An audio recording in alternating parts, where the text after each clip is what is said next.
Assalamualaikum warahmatullahi wabarakatuh. Terima kasih telah mengklik video ini dan jangan lupa untuk like dan share video ini ke teman-teman kalian. Bagi teman-teman yang belum subscribe seperti biasa, silahkan subscribe karena insya Allah subscribe itu gratis. Insya Allah di video kali ini kita akan menceritakan salah satu kisah lagi dari sahabat Nabi Muhammad SAW yang bernama Khalid Saifullah atau Khalid sang pedangnya Allah. Penasaran dengan cerita beliau? Kita langsung saja ke videonya. Nama lengkap Khalid adalah Khalid bin Walid bin Mughirah al-Makhzumi. Beliau lahir kira-kira 17 tahun sebelum Islam dibangun. Beliau berasal dari Bani Makhzum, salah satu klan dari kaum Quraisy di kota Mekah. Ayah beliau bernama Walid bin Mughirah dan beliau adalah ketua dari suku Bani Makhzum. Dan ibunya bernama Lubabah binti Al-Harith. Ayah Khalid adalah salah satu orang yang memiliki kekuasaan yang tinggi di antara orang-orang Quraisy. Dia sangatlah kaya dan dia sangat menghormati Ka'bah dengan perasaan yang sangat mendalam. Sekali 2 tahun dialah yang menyediakan kain penutup untuk Ka'bah. Pada masa ibadah haji dia memberikan makan secara cuma-cuma bagi orang-orang yang berkumpul di daerah Mina. Ketika orang Quraisy hendak untuk memperbaiki Ka'bah, tidak seorang pun orang yang berani meruntuhkan dinding-dindingnya yang tua itu. Semua orang takut kalau jatuh dan mati. Melihat suasana begini, Walid maju ke depan dengan bersenjatakan sekop sambil berkata, "Oh Tuhan, janganlah marah kepada kami hanya hendak ingin memperbaiki rumahmu." Setelah kelahiran Khalid bin Walid, sesuai dengan tradisi kaum kafir Quraisy waktu itu, Khalid dikirim ke sebuah suku Badui di gurun di mana ibu angkat akan merawatnya. Setelah Khalid berumur 5 atau 6 tahun, dia dikembalikan ke orang tuanya di kota Mekah Al-Mukarramah. Pada masa kanak-kanaknya, Khalid pernah mengalami serangan cacar yang ringan. Walaupun cacar itu telah sembuh, tetapi meninggalkan bekas luka cacar di sekitar wajahnya. Khalid termasuk di antara keluarga Nabi yang sangat dekat. Bibi beliau ialah Maimunah adalah istri dari Rasulullah SAW. Kemudian Umar bin Khattab radhiyallahu anhu adalah sepupu dari Khalid bin Walid. Pernah suatu ketika Khalid dan Umar masih kecil, mereka berdua adu gulat. Dan waktu itu Khalid berhasil mematahkan kaki dari Umar bin Khattab. Untunglah dengan melalui suatu perawatan kaki Umar dapat diluruskan kembali dengan baik. Kita tidak banyak mengetahui mengenai Khalid pada masa kekanak-kanakannya. Tetapi suatu hal kita tahu dengan pasti, ayah Khalid bin Walid orang yang memiliki harta yang melimpah. Dia mempunyai kebun buah-buahan yang membentang dari kota Mekah ke kota Taif. Kekayaan ayahnya ini membuat Khalid bin Walid bebas dari kewajiban-kewajibannya. Dia lebih leluasa dan tidak usah belajar berdagang. Dia tidak usah bekerja untuk menambah pencaharian orang tuanya. Kehidupan tanpa suatu ikatan memberi kesempatan kepada Khalid mengikuti kegemarannya, yakni adu tinju dan berkelahi. Jadi dari kecil memang ini Khalid sudah gemar adu tinju dan berkelahi. Saat itu pekerjaan dalam seni peperangan dianggap sebagai tanda seorang kesatria. Panglima perang berarti pemimpin yang besar. Kepahlawanan adalah satu hal terhormat di mata rakyat. Ayah Khalid dan beberapa pamannya adalah orang yang terpandang di mata rakyat. Jadi waktu itu Khalid bin Walid memiliki motivasi agar beliau juga memiliki posisi yang terhormat di antara orang-orang di kota Mekah. Jadi waktu itu Khalid bin Walid sangat fokus untuk belajar berperang dan ingin menjadi orang yang paling kuat dalam hal tenaga. Sebab itulah dia menceburkan dirinya ke dalam seni peperangan dan seni bela diri. Malah mempelajari keahlian mengendarai kuda, memainkan pedang, dan bahkan memainkan anak panah. Dia juga mencurahkan perhatiannya ke dalam hal memimpin angkatan perang. Bakat-bakatnya yang asli ditambah dengan latihan yang sangatlah keras telah membina Khalid menjadi seorang yang luar biasa. Kemahiran dan keberaniannya mengagumkan setiap orang. Pandangan yang ditujukannya mengenai taktik perang menakjubkan setiap orang. Dengan gamblang orang dapat melihat bahwa dia akan menjadi ahli dalam hal peperangan.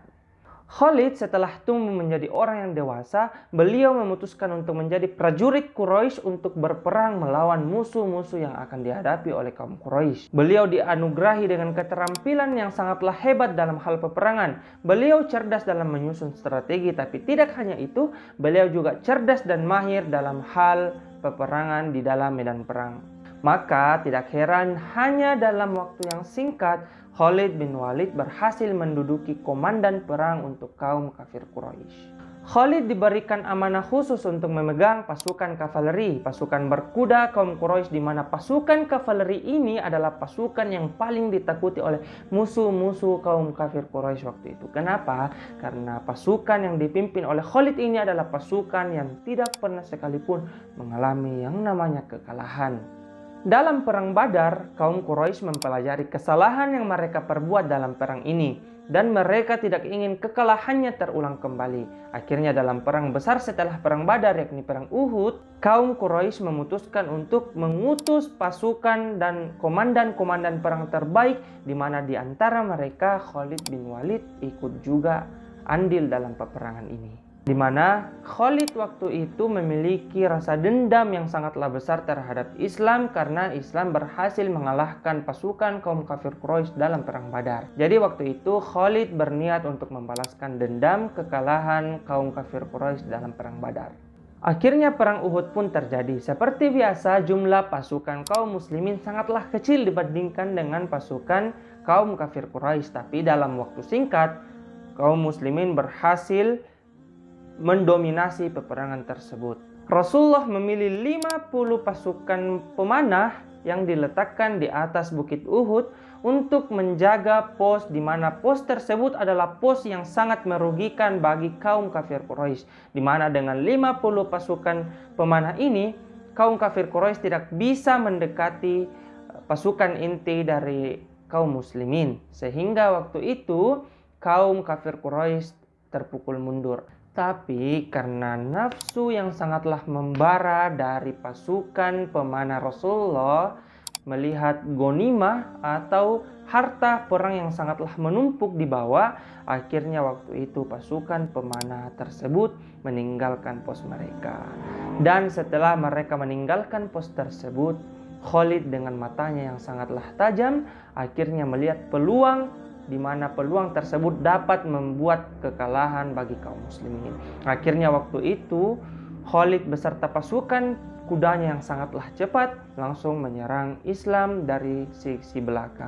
Dan akhirnya dengan taktik tersebut Khalid berhasil mengalahkan kaum muslimin. Jadi dalam perang Uhud yang menjadi penyebab utama kaum muslimin kalah dalam perang ini adalah karena pasukan pemanahnya meninggalkan pos yang disuruh jaga oleh Rasulullah SAW untuk merampas ghanimah. Dan waktu itu salah satu penyebab utamanya juga ialah Khalid bin Walid melihat peluang tersebut dan langsung menyerang Islam dari belakang. Walau yang membuat kemenangan berpihak pada kaum Quraisy dalam perang Uhud ialah Khalid, tetapi setelah peperangan ini terjadi, akhirnya Khalid memilih untuk masuk ke dalam Islam karena hati beliau telah terbuka dan beliau akhirnya tahu bahwa agama Islam adalah agama yang paling benar. Ketika Khalid bin Walid bertobat dan masuk Islam, Rasulullah SAW sangatlah bersyukur karena Khalid bin Walid memiliki kemampuan yang sangatlah bagus dalam segi peperangan dan dapat digunakan untuk membelah Islam dan meninggikan kalimatullah dalam perjuangan jihad. Sahabat ini memiliki sikap kepahlawanan yang besar yang mencerminkan dirinya sebagai seorang pemberani dalam membela agama Islam. Di antaranya yakni cerita kepahlawanan beliau dalam perang Mu'tah pada tahun ke-8 Hijriah, di mana tahun ini ialah tahun di mana Khalid bin Walid masuk ke dalam Islam. Jumlah tentara kaum muslimin pada saat itu sekitar 3.000 personil, sementara bangsa Romawi memiliki sekitar 200.000 personil. Melihat tidak adanya keseimbangan jumlah tentara kaum muslimin dibandingkan musuh mereka, terkuaklah sikap keberanian kaum muslimin pada peperangan ini, di mana waktu itu peperangan juga didominasi oleh kaum muslimin. Nabi Shallallahu Alaihi Wasallam telah memerintahkan agar pasukan ini dipimpin oleh sahabat yang mulia Zaid bin Harithah, dan apabila beliau terbunuh maka akan diganti oleh Ja'far bin Abi Thalib. Dan jika terbunuh lagi maka kepemimpinan akan berganti kepada Abdullah bin Rawaha. Akhirnya selang beberapa waktu dalam perang Mut'ah, akhirnya semua orang yang ditunjuk oleh Rasulullah ini syahid di jalan Allah Subhanahu wa taala. Seketika itu bendera langsung diambil alih oleh Sabit bin Akram dan dia berkata kepada kaum muslimin, "Pilihlah seorang laki-laki di antara kalian untuk memimpin pasukan kita." Dan akhirnya waktu itu Khalid bin Walid ditunjuk menjadi pemimpin dalam peperangan tersebut, di mana dengan diangkatnya Khalid bin Walid ini, Khalid bin Walid langsung memberikan taktik, di mana taktik ini berhasil membuat pasukan Romawi kewalahan dan akhirnya perang tersebut dimenangi oleh kaum muslimin. Ketika berita ini sampai kepada Rasulullah SAW, akhirnya beliau memberikan julukan kepada Khalid, pedangnya Allah yang terhunus. Pada masa pemerintahan Abu Bakar, Khalid diamanahkan untuk memperluas wilayah Islam dan membuat kalang kabut pasukan Romawi dan Persia. Pada tahun 636 Masehi, pasukan Arab yang dipimpin Khalid secara langsung berhasil menguasai Suriah dan kota Palestina. Dalam pertempuran Yarmuk, menandai dimulainya penyebaran Islam yang cepat di luar Arab. Pada masa pemerintahan Umar bin Khattab, Khalid bin Walid diganti oleh komandan Islam yang lainnya karena waktu itu Umar bin Khattab takut kaum muslimin menggolduskan atau mendewakan Khalid bin Walid. Beliau sudah berjuang mati-matian dalam medan perang untuk membela Islam. Beliau tidak pernah sekalipun mengalami kekalahan dalam hidupnya dan itulah yang membuat beliau sedih. Karena akhirnya beliau tertimpa penyakit yang membuat beliau hanya bisa beribadah kepada Allah dalam posisi berbaring di atas kasur, di mana hampir setiap jengkal dapat ditemukan bekas luka dari tubuh beliau. Tapi pada akhirnya beliau menghembuskan nafas terakhirnya di atas kasur, bukan dalam medan peperangan. Beliau wafat pada tanggal 18 Ramadan pada tahun 21 Hijriah di daerah Hims, dan beliau wafat di umurnya yang kira-kira 58 tahun. Wallahu ta'ala alam. Semoga Khalid bin Walid dan sahabat-sahabat Rasulullah yang lainnya diridhoi oleh Allah Subhanahu wa ta'ala. Sekian kisah dari sahabat yang mulia Khalid bin Walid, sang pedangnya Allah yang terhunus. Semoga dengan kisah ini dapat menambah wawasan keislaman kita. Terima kasih telah menonton video ini dan sampai jumpa di video selanjutnya. Assalamualaikum warahmatullahi wabarakatuh.